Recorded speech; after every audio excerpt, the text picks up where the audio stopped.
তো hello everyone, সকলে কেমন আছেন? আশা করছি সকলে খুব ভালো আছেন। আমরাও খুবই ভালো আছি। বাইরে বার হচ্ছিলাম, সেই টাইমেই দেখতে পেলাম বাইরে বন্য প্রাণীদের। দেখতে পাচ্ছেন সব পরিবার নিয়ে ইফতার করতে চলে এসছে। এদের অল্প একটু ইফতারের ব্যবস্থা করে দিলাম, কিন্তু তারপরে সব একসাথে দলবল নিয়ে চলে এসছে পুরো পরিবার সহ। এরা এসে খুব ভাঙচুর করছিল বলে তাই এদের ইফতার না দিয়ে একদম লাথি মেরে তাড়িয়ে দিলাম। আজকের ভিডিওটি এই পর্যন্ত। সকলে আমাদের পাশে থাকবেন।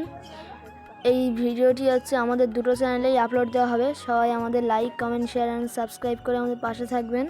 আপনাদের একটি লাইক আমাদের ভিডিও বানাতে আরও সাহায্য করে। ঠিক আছে, আপনাদের যদি এমন বন্যপ্রাণী পছন্দ হয় তাহলে আমাদেরকে বলবেন, আমরা আপনাদেরকে পাঠিয়ে দেব। ডেলিভারি চার্জ সম্পূর্ণ ফ্রি পেয়ে যাবেন। বন্ধুরা, আপনাদের সাথে একটু মজা করলাম, কেউ কিছু মনে করবেন না, সিরিয়াসভাবে কেউ নেবেন না। সকলে আমাদেরকে সাপোর্ট করবেন। আপনাদের সাপোর্ট আমাদেরকে ভিডিও করতে অনেক উৎসাহিত করে। ধন্যবাদ। আজকের ভিডিওটি এই পর্যন্তই থাকলো। সকলে ভালো থাকবেন।